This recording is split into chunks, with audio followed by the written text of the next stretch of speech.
Ooh, thank you very much for that, Toronto welcome. Ladies and gentlemen, brothers and sisters, may the peace, mercy, and blessings of God be with you all. Assalamu alaikum wa rahmatullahi wa barakatuh. Come on, Toronto, you can do better than that. Assalamu alaikum. There you go. You've had dinner, you're full. You're not boarding a flight for the US. You can speak Arabic, nothing will happen to you. It's a safe space, I promise. My name is Mehdi Hassan. I've come here today on a flight from the US to see you all. It's a pleasure and a privilege to be here at the annual gala dinner of the IDRF, the International Development Relief Fund, which does so much good work here and around the world. Amazing seeing some of your achievements, some of the programs you've done here in Toronto, and of course, globally. Are you all awake now? Have you had your chai, your coffee, your tea? No? Have you had your marijuana? I hear it's legal here now. Canadians, wow. Only the second country in the world to legalize pot. Seriously, you're like a cliche. You can't stop being the cool, hip kids in the global community. Marijuana, astaghfirullah. But from a minority perspective, your country, mashallah, what a country. You have a prime minister. This is so weird. There's like 4 of me. This is like my wife's nightmare. You guys have a prime minister who wears Eid Mubarak socks to a gay pride rally. He trolls Islamophobes and homophobes at the same time. It's amazing. You have a Sikh defense minister who wears a turban. India's defense minister doesn't wear a turban. That's astonishing. And you have an immigration minister who is a black Muslim Somali refugee. You can't make this stuff up, right? If you're making up like a caricature of the Canadian multicultural government. And look at you all. Look at you all clapping and laughing. Canadian Muslims are the most smug, pleased with themselves Muslims in the Western world. Wherever I go. There was an article in The Economist magazine a couple of years ago, headlined, "Why Canadian Muslims Seem Happier Than British Ones." You're always happy and smiling. We don't have Trump. We don't have Brexit. It's like rubbing it in. I'll tell you what, wherever I go in the world, the Muslims of the West, they all look at you guys green with envy. They nazar you all the time. I would take out sadaqah for the Canadian Muslim community because you're getting nazared, I'm telling you. I'm telling you. Ladies and gentlemen, let me start tonight on a more serious note. I want to begin by telling you a story. A story about a young girl named Jimena. Alison Jimena Valencia, 6 years old, from El Salvador. Earlier this year, she and her mother, Cindy Madrid, were getting ready to be smuggled across the border from El Salvador into the United States via Mexico, a very long, very dangerous journey. After her mother and her boyfriend were walking down the street in El Salvador when he was shot and killed in front of her by an El Salvadoran gang who threatened to kill her mother as well. As she was exhausted, getting ready to leave the country, delighted that she was going to the US, she called her sister in Houston, Texas, and her sister prayed for her and said she was looking forward to seeing her. But before she put the phone down, she said, make sure you do one thing. Make sure little Jimena memorizes my phone number. In case the two of you get separated during your journey and she needs to make contact with me. Cindy was taken aback. How do you expect me to do that? She told her sister. There's not enough time. She's panicking. I can't teach a 6-year-old a phone number so quickly. Her sister said, it doesn't matter. You have to make sure she memorizes that phone number no matter what happens. Do it. 1 week later, that number drilled into Jimena's head by rote as she and her mother rafted across the Rio Grande, saved that little girl and maybe hundreds of other children. See, on June 13th, mother and daughter entered the United States and were immediately separated from one another by US Border Patrol officials acting on the Trump administration's zero enforcement tolerance policy. They separated, like they separated thousands of children at that time from their parents. But unlike a lot of those other kids, 6-year-old Jimena's ability to remember her aunt's phone number, despite the trauma of that separation, prevented her from getting lost in the crazy, inhumane, bureaucratic, Orwellian US immigration system that ended up taking 2,500 children, kids, from their parents. It was Jimena's phone call to her aunt from a border detention facility, captured on an audio recording that was shared to the world by the brilliant journalists at ProPublica, that became a symbol, a devastating, horrific, heartbreaking symbol of that cruel separation policy. And her voice went round the world. Her phone call to her aunt went around the world. It was on news shows around the world. It was played at protests. It was even played at the White House press briefing. That 7-minute audio, as ProPublica put it, quote, crystallized the impact the policy was having on children, stirring outrage. Jimena became a voice for the children in detention. All of those children ripped apart from their parents at the border and put in steel cages. Crying babies who were ripped away from their mother's breasts while they were feeding. Little children whose parents were told that they were being taken for a shower and just weren't brought back. Children who were assaulted, handcuffed to chairs, forced to drink toilet water, held down and injected with sedatives and antipsychotics, which left many of them unable to walk. Children in US detention facilities. People talk about child separation. Separation. This was a story of theft, child abuse, and racism all rolled into one. Let's be clear about that.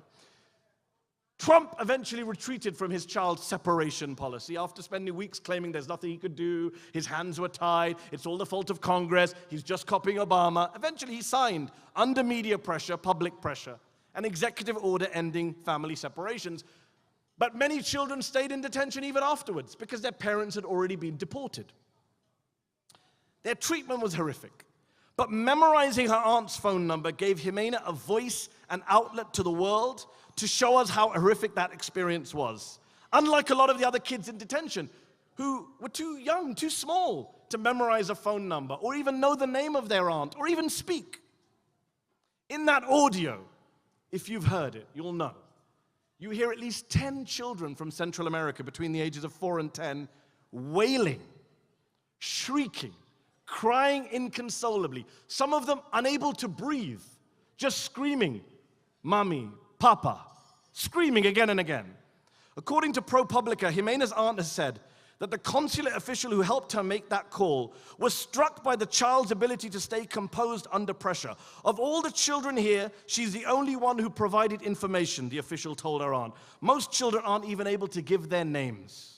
Her aunt later said that when she first heard Jimena's voice on the phone, "I threw myself out of bed and fell on my knees. I thanked God that she remembered that number. If not, I don't know what would have happened to her." I tell this story to you all, not because it's a powerful story, both inspiring and depressing at the same time.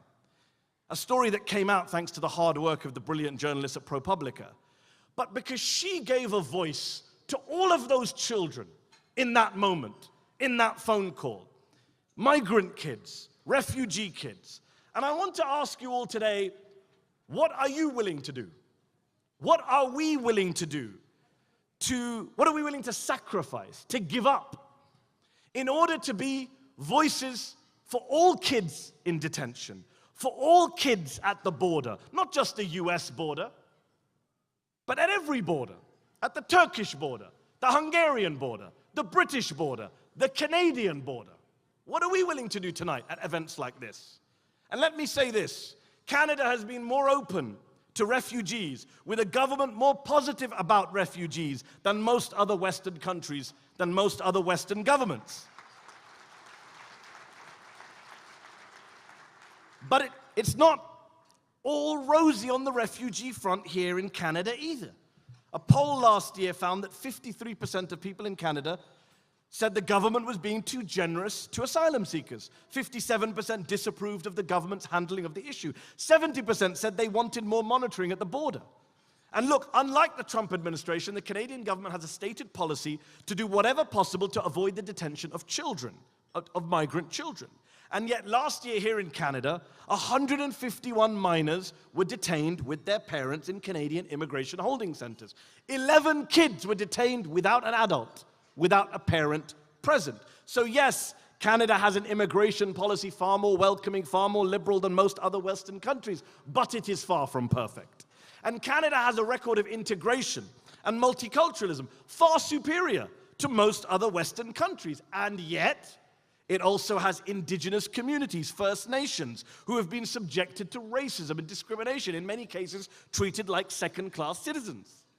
Canada also has a Muslim minority, which, as I said at the start, is treated probably better than most other Muslim minorities in the West. And yet, again, there is a dark side to Canadian politics when it comes to the treatment of Muslims. And you know that better than me. Anti-Muslim hate crimes in Canada rose 253%. 253% between 2012 and 2015. In 2017, a poll found that less than half of Canadians had a positive view of Islam. Last year, how can we forget? A man walked into a mosque in Quebec City and shot and killed 6 innocent Muslims as they prayed. He killed them in cold blood and injured 19 others. That man, Alexander Bissonnette, told the police that he was motivated to carry out that massacre of innocent Muslims because of Justin Trudeau's response to Donald Trump's travel ban, which had just been brought in at the time, when Prime Minister Trudeau famously tweeted, "To those fleeing persecution, terror, and war, Canadians will welcome you regardless of your faith. Diversity is our strength. Hashtag welcome to Canada." Bissonnette told the police, "I was watching TV and I learned that the Canadian government was going to take more refugees who couldn't go to the United States and they were coming here. I saw that and I lost my mind. I don't want us to become like Europe. I don't want them to kill my parents, my family. I had to do something. I couldn't do nothing." Where did a 28-year-old former social sciences student get the idea that refugees coming to Canada, or to Europe for that matter, are coming here to kill us? Where did he get that idea? Well, we know from his internet browser history that he got that idea from some of the right-wing crazies he followed online, including the right-wing crazies who now literally run the government of the United States of America. He was a fan of the US president's Twitter feed. Remember, Donald Trump didn't just bring in a Muslim ban and a very specific ban on Syrian refugees, some of the world's most vulnerable people. He also compared those refugees to snakes. Snakes. Not once, not twice, but repeatedly.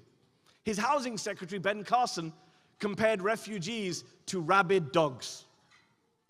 His bigoted son, Donald Trump Jr., famously compared Syrian refugees to poisoned Skittles. Poisoned candy that will kill you. You think these words have no consequences? You think it's a coincidence that the Trump election campaign, that it involved the demonization of migrants, refugees, immigrants, Muslims, minorities, was followed by a record increase in anti-Semitic attacks, a record increase in anti-Muslim attacks, an increase in anti-gay and anti-transgender attacks? You think it's a coincidence that in the UK, after a Brexit referendum campaign that also demonized immigrants, minorities, Muslims, there was a huge uptick in the number of hate crimes recorded by the police? You think that's a coincidence? You think it's a coincidence that a man walked into a synagogue 2 weeks ago today in Pittsburgh and gunned down 11 Jewish worshipers as they prayed, that man embraced the same racist, hate-filled conspiracy theory about refugees that the President of the United States and his supporters spread online week after week after week? Trump claimed globalists, who could he be referring to here? Globalists were paying for a caravan of migrants to invade the US. Similarly, Robert Bowers, the Pittsburgh shooter, believed Jews were bringing in refugees to take over America. He shared posts on Gab, a alt-right social media site, expressing alarm at the sight of, quote, massive human caravans of young men from El Salvador invading America. And then he wrote, HIAS, which is the Hebrew Immigrant Aid Society, a wonderful Jewish-American charity that resettles refugees in the US. HIAS, he said, likes to bring invaders in that kill our people.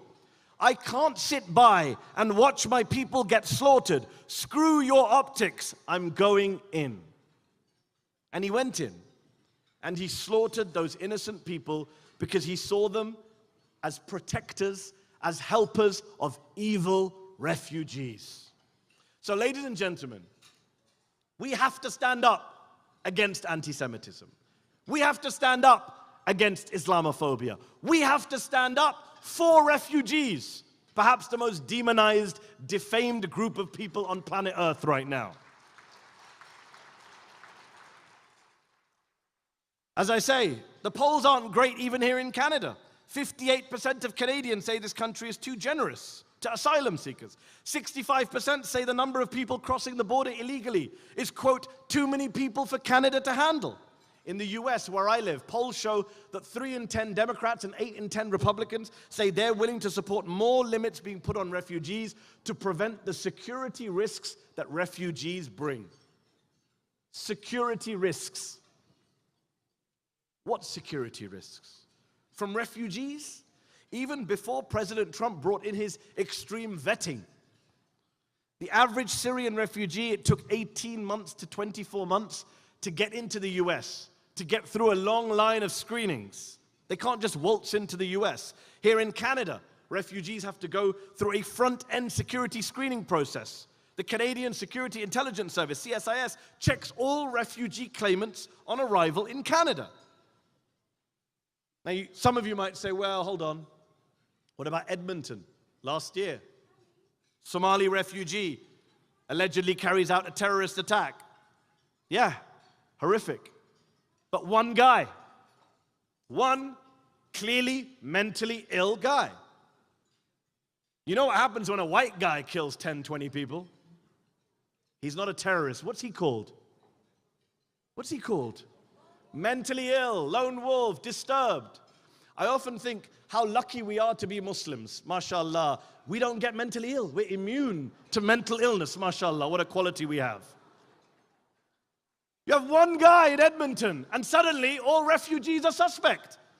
And yet there are more than 60,000 Somalis living in Canada, the majority of them refugees and immigrants. And why are we allowing one guy to define them? Why not be defined by the Minister of Immigration and Refugees, who's also a former Somali refugee? Why do we allow one violent man to define an entire community? Does Alexander Bissonnette define all white Canadians? Does he define all Canadian conservatives? No, but we allow refugees and migrant communities to be demonized in this way. In the United States, since the Refugee Act was passed in 1980, do you know how many Americans were killed on US soil in a terrorist attack carried out by a refugee? Do you know how many? 0. None. Not a single person accepted into the US as a refugee, Syrian or otherwise, has been involved in a fatal terrorist attack for the past 4 decades. In fact, a study by the Cato Institute, a US conservative institute, found that the chance of an American being murdered by a terrorist refugee is 1 in 3.64 billion. 1 in 3.64 billion. A study by the Financial Times found that you're more likely to be killed by a lightning strike than by a refugee in a terrorist attack. In fact, the study found you're more likely to be killed by a vending machine. A vending machine that sells you Cokes and chocolates in your corridor. You're more likely to be killed with a vending machine falling on top of you than by a refugee in a terrorist attack. That's a fact, not an alternative fact. Refugees are fleeing mass violence. They are not the cause of mass violence. They need our help, not our smears. And remember, most of them don't even come here. 84%, the vast majority of the world's refugees, live in developing countries. They're not hosted in Canada or the US or France or Germany. And yet we see right-wing crazies here in the West losing their minds at the prospect of a minuscule number of refugees coming here to the West. You see it in the US, where the president made the entire midterm election campaign that just finished. He made it about a caravan of refugees and migrants from Central America, 7,000 people, who at the time of the election were over 1,000 miles away from the US border. Trump sent the military down to the border to prevent their invasion. 7,000 vulnerable people. By the way, the election was on Tuesday. Since Tuesday night, there has been not one single mention of this caravan from the President of the United States. Funny that, weird coincidence. I wonder why. Ladies and gentlemen, forget the politics for a moment, look at the facts. There's a reason why the Pope has referred to the refugee crisis as the biggest tragedy since World War II. Because according to the United Nations, the number of displaced people in the world today is at its highest level ever. 65 million people, more than refugees than there were after World War II. The UN says around 1 out of every 100 human beings on Earth is a displaced person, an asylum seeker, or a refugee. 1 out of every 100 on the planet. In Syria, 6 million people inside that country displaced from their homes. 5 million people outside of the country. Do you know how many refugees from Syria there are in Turkey? 3 million. 3 million. In Jordan, 650,000. In tiny Lebanon, 1 million refugees. In Lebanon, 1 in every 5 members of the population of Lebanon right now is a refugee. Think about that, 20%. Imagine if 20% of Canada's population were refugees. That would be something like 7 million people. Double the population of Toronto. And yet, how many refugees did Canada take in from Syria? 50,000, which is a lot more than most other Western countries, to be fair. But still a drop in the ocean compared to the global total, compared to what some of the poorest countries in the world are having to do. Now, the IDRF, this organization, is a charitable organization that goes out of its way to help refugees around the world. Rohingya refugees in Bangladesh, victims of ethnic cleansing and what scholars call genocide. Palestinian refugees in Gaza, who generation after generation have been living in camps, denied their legal right to go home. Syrian refugees, displaced from their homes at a level not seen since the Second World War. The IDRF works with all of these people. That's who you're trying to help tonight. And of course, the IDRF works with the people of Yemen. The poor people of Yemen, bombed, blockaded, besieged for more than 3 years now. In recent weeks, there has been a global outpouring of anger and outrage directed towards Saudi Arabia over the Crown Prince's alleged assassination of a Saudi journalist, Jamal Khashoggi, inside the Saudi consulate in Turkey. People have called for sanctions on Saudi Arabia, for breaking diplomatic ties and business relations with Saudi Arabia. The Canadian government got into its own row with Saudi Arabia. And look, I'm glad people are mad about what happened to Jamal Khashoggi, because what happened to Jamal Khashoggi, who I knew, he came on my show, was horrific, inexcusable, barbaric.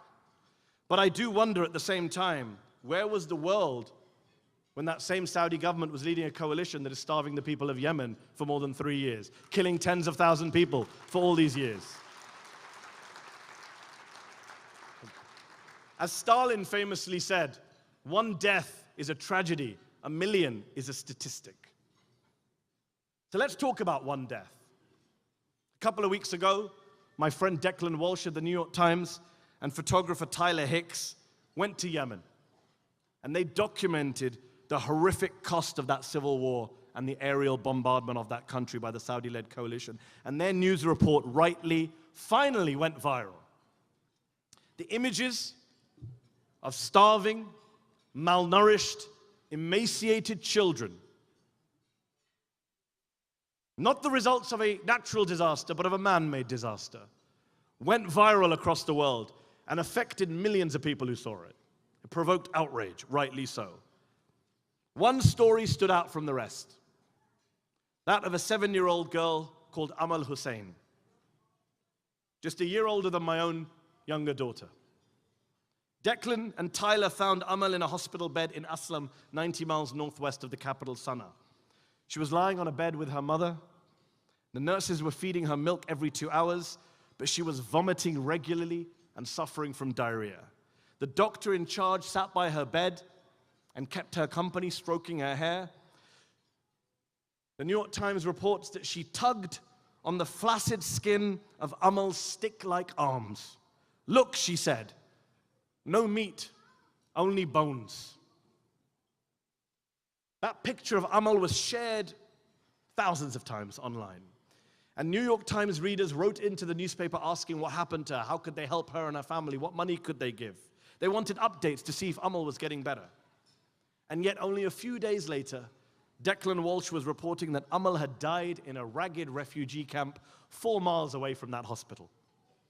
My heart is broken, said her mother, who wept during a phone interview with Declan. Amal was always smiling. Now I'm worried for my other children.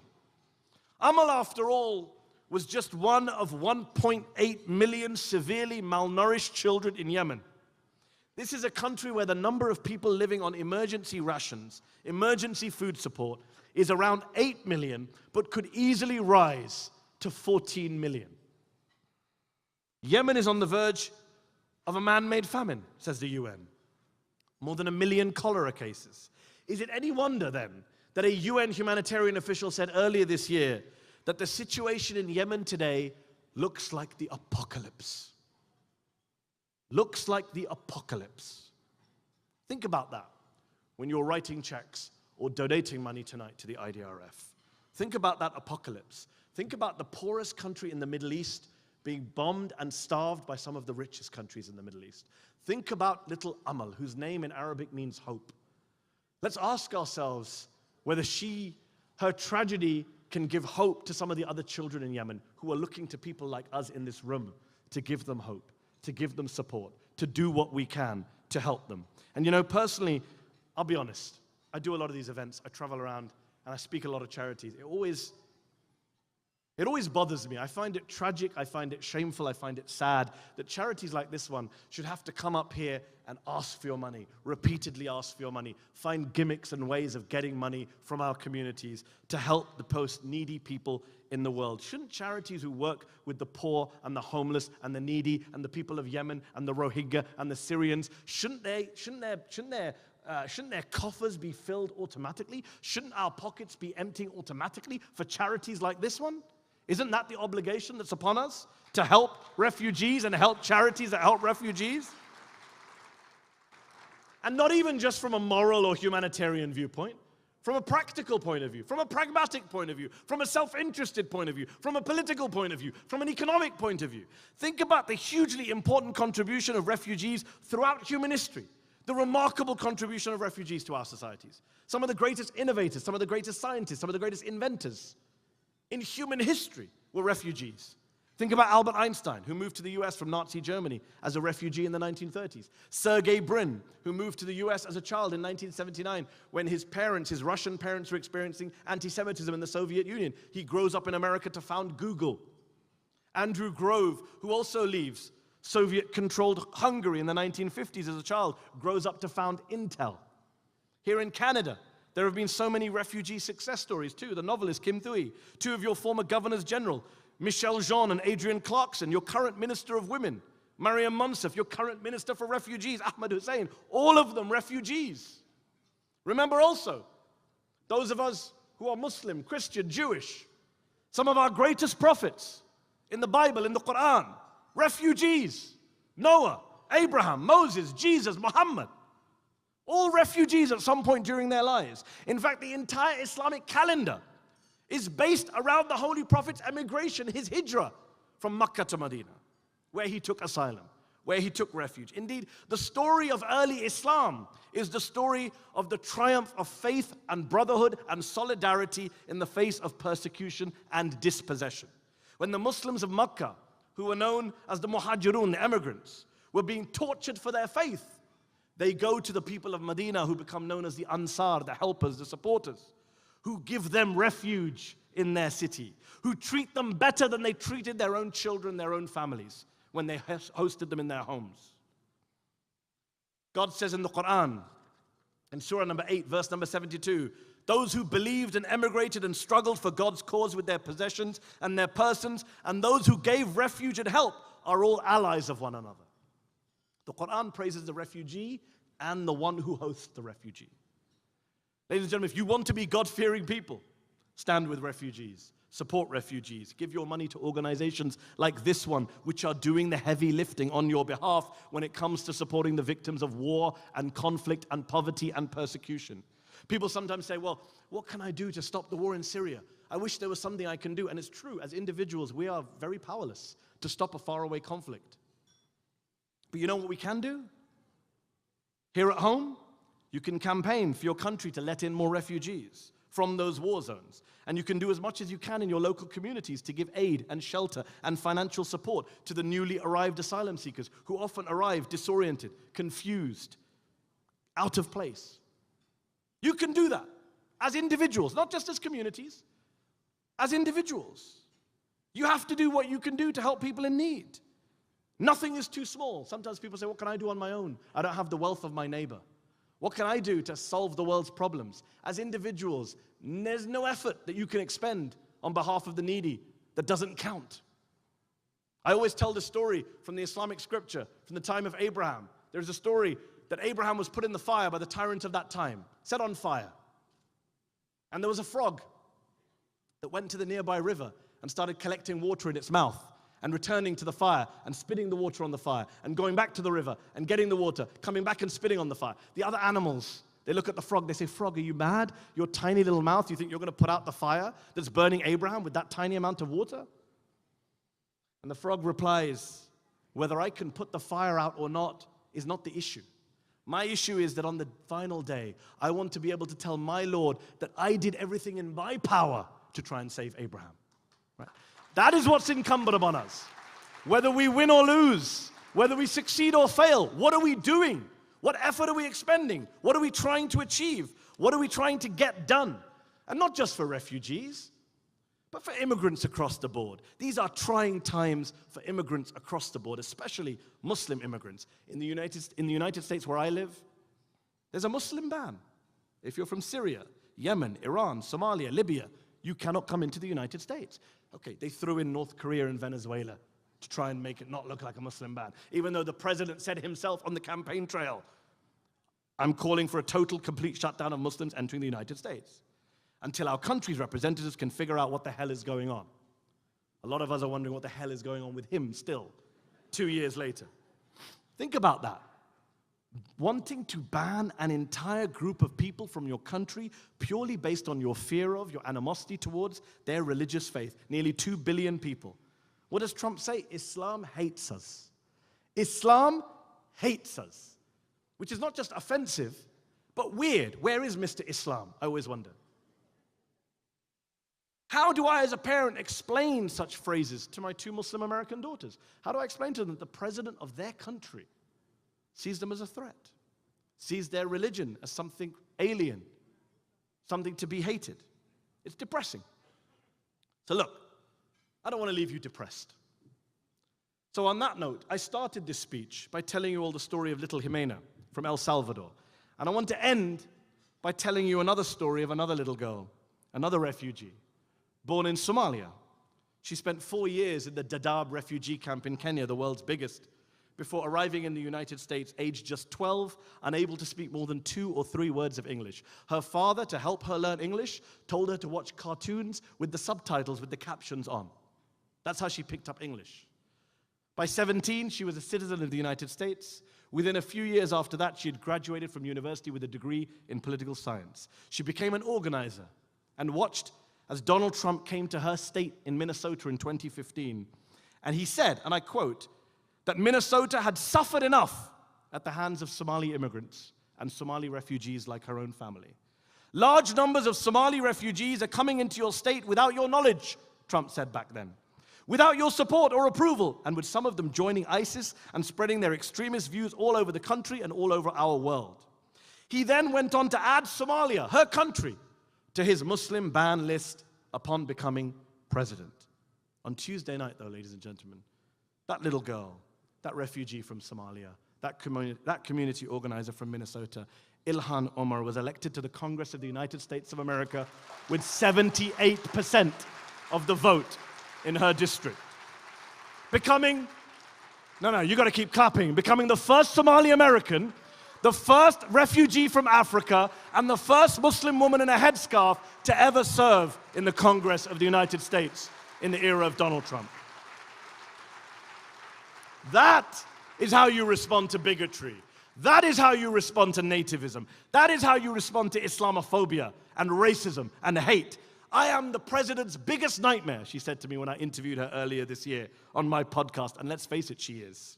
She represents everything that he loathes, everything that he is against. And yet this week she became an inspiration to an entire generation of Muslim women and Muslim men, to people of color, and to anyone, anywhere in this world who wants to stand up to hate and division and xenophobia. Ladies and gentlemen, brothers and sisters, we need more Ilhan Omars.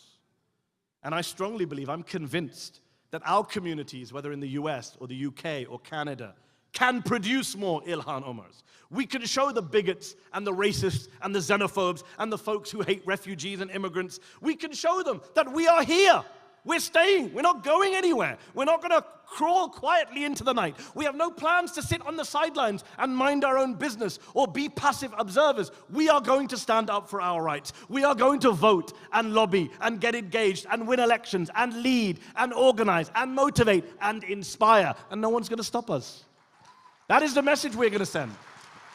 And we're going to do it not just in the name of refugees, not just in the name of immigrants, not just in the name of Muslims, not just in the name of this or that community, this or that group, but in the name of justice, in the name of equality, in the name of dignity, in the name of universal human rights.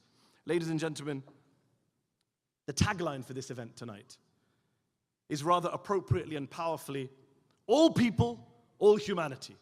That's the tagline. All people, all humanity. And so I'm reminded of what Hazrat Ali ibn Abu Talib, one of the great Muslim rulers of all time, the fourth Khalifa of the Ahl Sunnah, the first Imam of the Shia, what he said in a letter to his companion Malik-i-Ashtar after he appointed him governor of Egypt. He wrote, "O Malik, remember, people are of two types. People are of two types. They are either your brothers in faith or your equals in humanity." Those are the only two types of people. Your brothers and sisters in faith or your equals in humanity. That's it. So never forget that message. Never allow anyone to turn you against your fellow human beings, your brothers and sisters, your equals, especially your fellow human beings who need help. And tonight, my dear brothers and sisters, tonight is the night we give them that help. Thank you very much for your time. Assalamu alaikum.